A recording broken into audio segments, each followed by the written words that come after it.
ঈশ্বর খুশি হলে আপনার শরীরে এই 5টি চিহ্ন প্রকাশ পায়। আজকের এই ভিডিওর মাধ্যমে আপনারা জানতে পারবেন যে ভগবান যখন তার ভক্তের প্রতি সন্তুষ্ট হয় তখন কোন কোন সংকেত দেন এবং মানুষের শরীরে ও মনে তখন কোন কোন সংকেত প্রকট হয়। বন্ধুরা, আজকের ভিডিওতে ভগবান সন্তুষ্ট হলে যে সংকেতগুলি দেন সেগুলি নিয়ে আলোচনা করব এবং এই সংকেতগুলো অত্যন্ত গুরুত্বপূর্ণ কিছু সংকেত, যেগুলি হয়তো আমাদের মধ্যে অনেক সময় প্রকাশ পায় কিন্তু আমরা সেগুলো বুঝতে পারি না। তাই সংকেতগুলো কি সেগুলো অবশ্যই আমাদের জানা প্রয়োজন, কারণ এই সংকেতগুলোর দ্বারা ঈশ্বর আমাদের অনেক কিছু বুঝিয়ে দেয়। সর্বপ্রথম সংকেতটি হল, যে ব্যক্তি সঠিকভাবে দিনকে বুঝে যায় ভগবান তাকে নিজের প্রিয় পাত্র বানিয়ে নেন।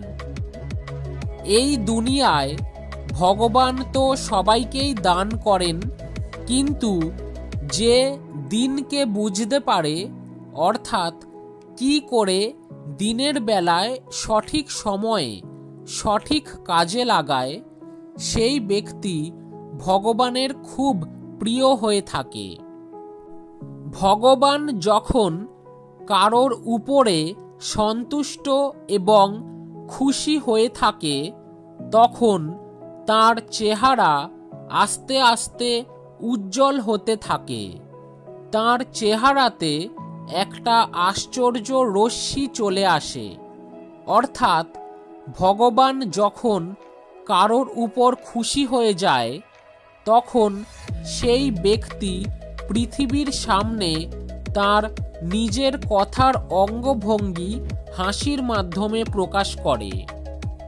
সেই ব্যক্তি প্রত্যেক সময়েই খুশি থাকে, অর্থাৎ তাকে দেখে মনে হয় যেন তার থেকে বড় সুখী ব্যক্তি বোধহয় আর কেউ নেই। মনে হয় তার এই দুনিয়াতে আর কোনো দুঃখ নেই। এই খুশি কিন্তু প্রত্যেকের ভাগ্যে জোটে না।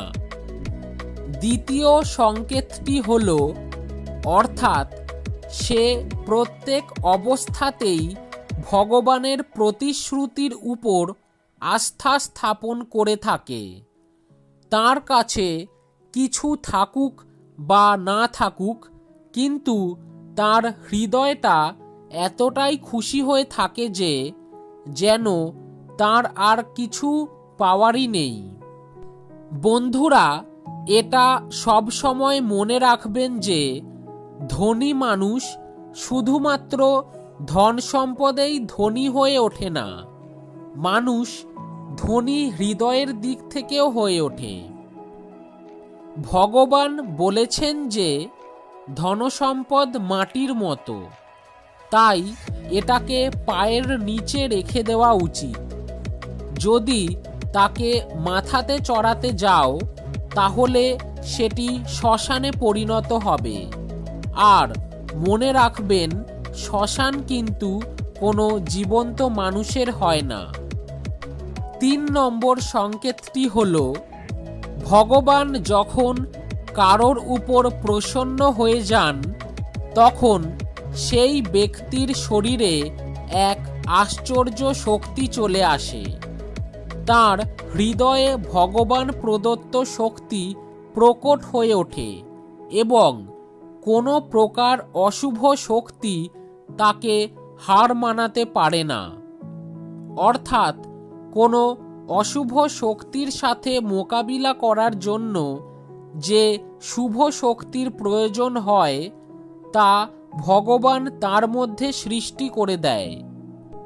4 নম্বর সংকেতটি হল, ভগবান যখন কারোর প্রতি খুশি থাকে তখন সেই ব্যক্তির কাছে যতটুকু ধন সম্পদ থাকুক না কেন সে খুশি থাকে এবং সেই কারণে ভগবান তাকে আরও ধনসম্পদ দান করেন।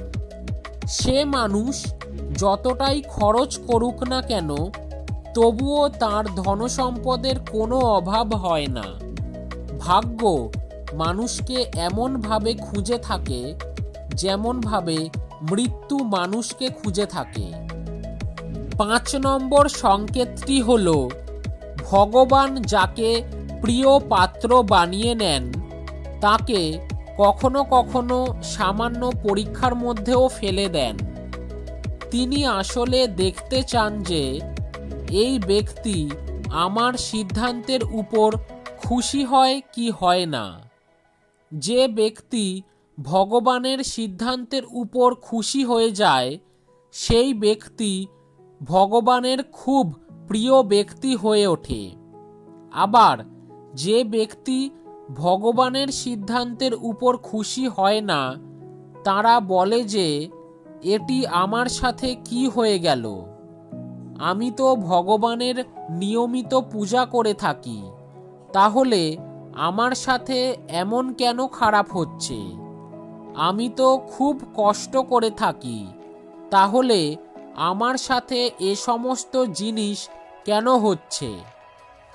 বন্ধুরা, বাস্তবে এই ধরনের চিন্তা মোটেও ভাবতে নেই, কারণ ভগবান আপনার কাছে কেবলমাত্র ছোট্ট ছোট্ট পরীক্ষা নিচ্ছেন এবং দেখছেন আপনি সেই পরীক্ষাগুলোতে আপনি উত্তীর্ণ হতে পারেন কি পারেন না। আর সে সমস্ত মানুষ উত্তীর্ণ হতে পেরে যান, সেই মানুষদের হৃদয়ে ভগবান তার জন্য ভালোবাসা ভরে দেন। অর্থাৎ ভগবান যখন তার ভক্তের প্রতি খুশি হয়ে যান, তখন মানুষের ভিতরে তার প্রতি ভালোবাসার জন্ম দিয়ে থাকেন। বন্ধুরা, এখন কিছু অনুপ্রেরণামূলক উক্তি শুনে নেওয়া যাক। ভগবান শ্রীকৃষ্ণ বলেন, জীবন কঠিন লাগে যখন মানুষ নিজের মধ্যে পরিবর্তন আনার বদলে পরিস্থিতি পরিবর্তনের চেষ্টা করে। যে দুঃখ ভোগ করছে সে আগে গিয়ে সুখী হতে পারে, কিন্তু দুঃখ দেওয়া লোকগুলো কখনো সুখী হতে পারবে না। কখনো কখনো আপনি কিছু ভুল না করেই খারাপ হয়ে যান, কারণ লোকেরা আপনাকে দিয়ে যা করাতে চায় আপনি তা করেন না। তাই শ্রীকৃষ্ণ বলেন, সত্য কখনো দাবি করে না যে আমি সত্য, কিন্তু মিথ্যা সবসময় দাবি করে যে শুধুমাত্র আমিই সত্য। সবসময় সন্দেহ করা ব্যক্তি কখনো শান্তি প্রাপ্ত করতে পারে না। তাই সন্দেহ করা থেকে দূরে থাকুন। অধিক সন্দেহ করার ফলে মনের শান্তি নষ্ট হয়ে যায়, আর ওই ব্যক্তি ভ্রমিত হয়ে নিজের সম্পর্কগুলিকে নষ্ট করে দেয়। শ্রীকৃষ্ণ বলেন, আমি বিধাতা হয়েও বিধির বিধানকে আটকাতে পারবো না। আমি চাইতাম রাধাকে আর মীরা চাইতো আমাকে, কিন্তু আমি হয়ে গেলাম রুক্মিণীর। আজ এখানেই শেষ করলাম। যদি ভিডিওটি ভালো লেগে থাকে তাহলে অবশ্যই শেয়ার করবেন, এবং আপনি যদি বজরংবলীর ভক্ত হয়ে থাকেন তাহলে এরকমই অজানা তথ্য পেতে চ্যানেলটিকে সাবস্ক্রাইব করে একটি লাইক করে দেবেন।